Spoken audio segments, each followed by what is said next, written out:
3 decades ago, most arcade games were all about score or indirect competition between two people. Today, head-to-head fighting games are a popular genre and also happen to fill sports stadiums with fans ready to watch high-caliber play. While Capcom's original Street Fighter obviously didn't feature all the bells and whistles of modern fighting games, it undoubtedly laid the foundation of what was to come.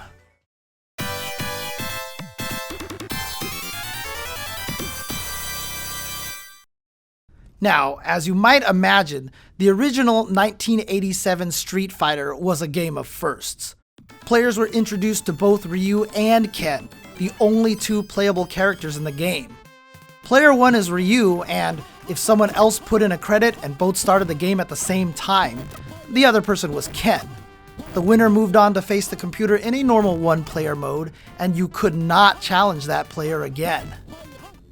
That said, Street Fighter 1 did introduce the world to characters who would return in later games. Adon, Gen, Birdie, and the final boss, Sagat. Ryu and Sagat's showdown at the end of the game may not seem all that dramatic here, but their battle actually factors into Sagat's overall story for the rest of the series. Other firsts for the series included bonus stages and victory quotes after you beat your opponent. But unlike Street Fighter 2, the Street Fighter 1 quotes were actually voiced, even though everybody had the same win and loss quotes.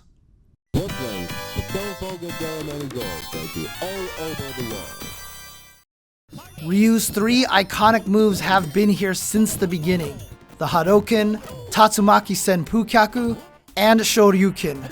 They were fairly difficult to pull off, but if you timed it just right, the Shoryuken and Tatsu could take out other characters in one motion. These moves were unique due not only to their power, but also the way the players had to perform certain motions to execute the moves. They were secret techniques meant to be discovered.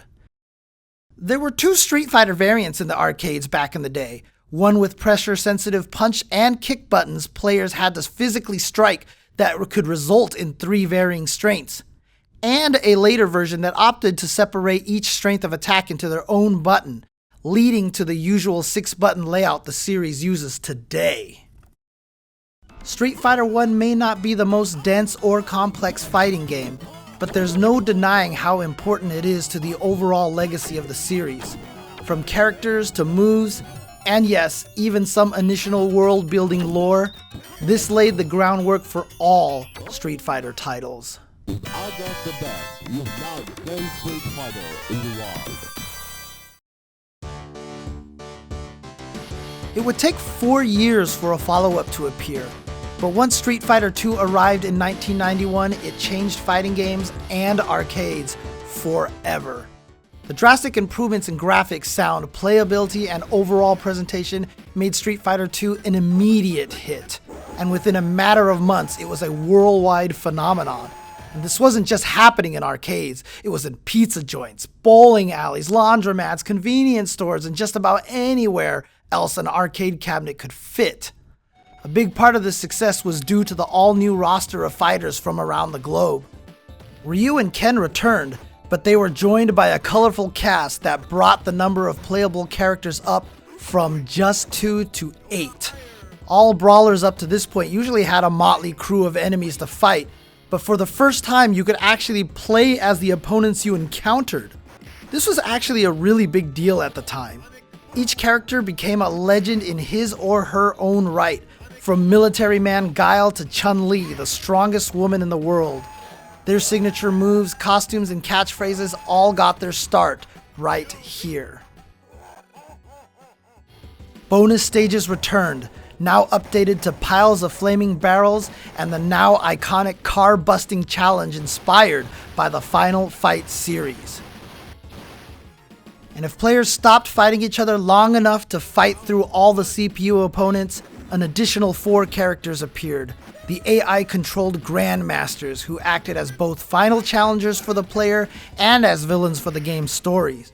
Sagat returned, but now with a huge scar running the length of his chest. The story goes that Ryu didn't just defeat Sagat all those years ago, he ripped him up using the Shoryuken as a final blow, giving him the now signature scar on his chest. These little character touches became known thanks to each character's colorful ending scenes. It's here we learned how Chun-Li and Guile both have similar agendas to find the evil final boss M. Bison, and that Blanca used to be a normal human boy.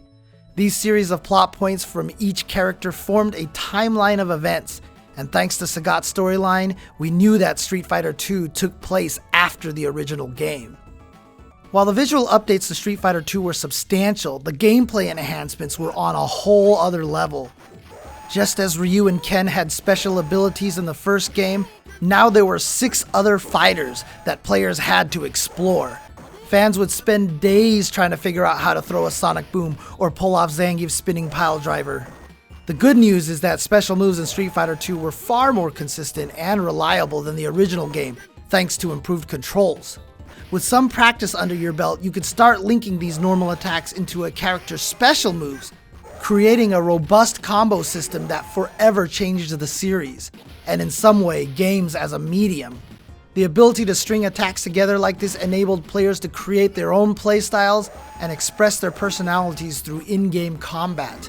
You could also grab and throw your opponents, adding even more of a street fight feel to the game. Naturally, all these options led to a genuine fighting game scene and true competition began to take shape. Everyone's minds were lit up with the possibilities, but it wouldn't be long before Street Fighter II evolved.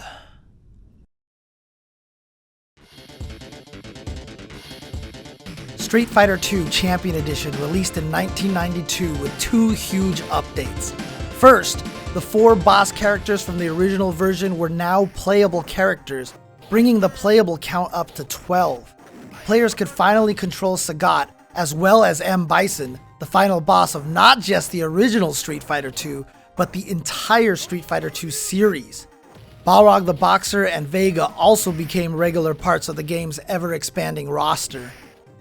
The second major change was the ability for 2 players to pick the same character. Before, if someone got to Dalsum before you, that was just too bad. Now, with mirror matches, you could have these reality-shattering battles between 2 Hondas, 2 Kens, or whoever your heart desired.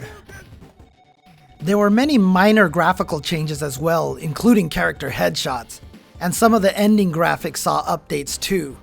Chun-Li's iconic blue outfit replaced her golden costume seen in World Warriors, and Ryu looked a bit sterner, for example. There were minor changes made, but Ryu and Ken received the first of many alterations meant to distinguish them from each other. As students of the same teacher, it made sense for their movesets to closely mirror each other, but here they began to develop their own styles. For example, Ryu's Hurricane Kick knocked opponents down in one hit, while Ken's hit multiple times. Over time, these two will really head down different paths.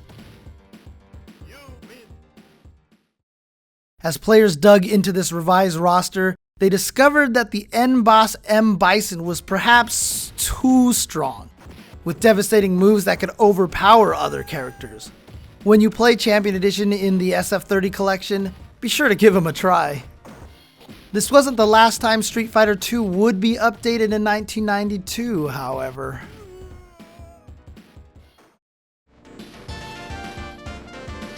Hyper Fighting debuted later in the same year, acting as a more thorough update of Champion Edition. The primary change was to the game's battle speed, which was cranked up to make competition more hectic and fierce. Most characters received new default colors. Check out Guile's blue camo, for instance.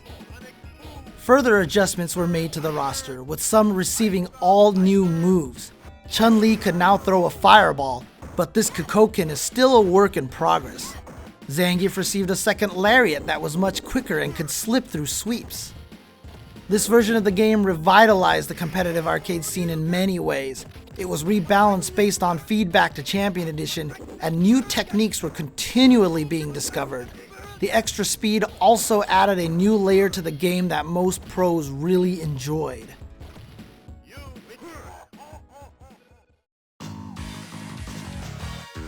Imagine walking into an arcade in 1993 expecting to see your usual hyper-fighting machine, and in its place is an all-new version with this stunning Ryu animation staring you in the face. Super Street Fighter II was a dramatic reimagining of the game from top to bottom, with all new character profiles, ending screens, sound effects, background details, and best of all, 4 completely new characters. These new challengers have since become world-famous fighters on the same level as the prior 12.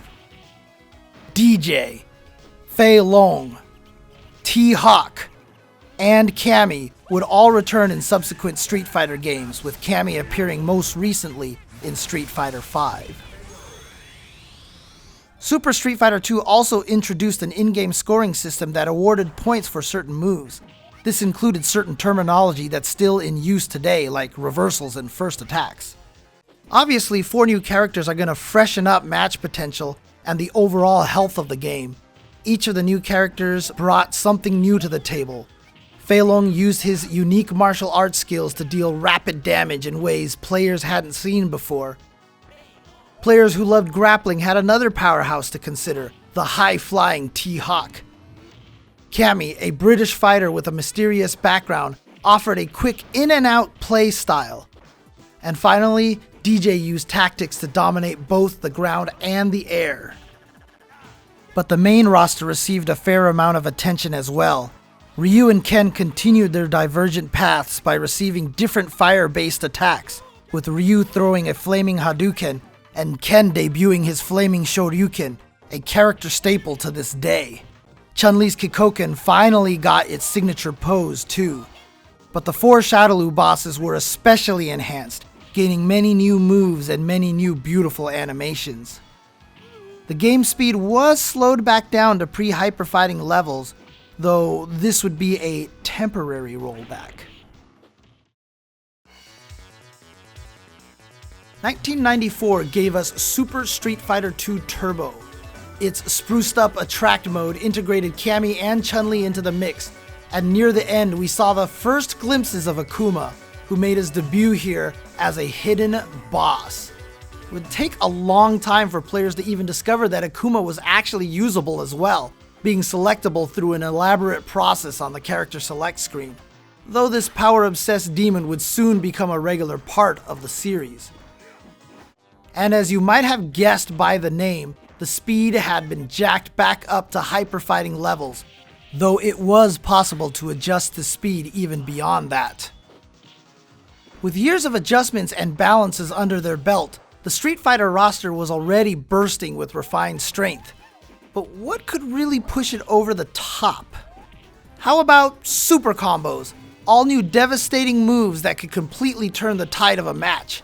And if you managed to finish off your opponent with one of these high-risk moves, you were treated to a sense-shattering starburst that told the whole room you just won. Super Turbo also brought us air combos, which allowed players to hit opponents in the air, then essentially juggle them into other moves or even super combos. This really changed the way the game was played. Air combos added a new element for players to explore, which helped define an all-new core feature for future fighting games.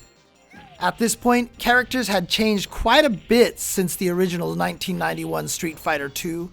Super Turbo acknowledged this by offering the older versions of each character, which provided even more playstyles and options. One interesting result of this move was that the original version of Sagat within the world of Super Turbo turned out to be one of the strongest characters in the game.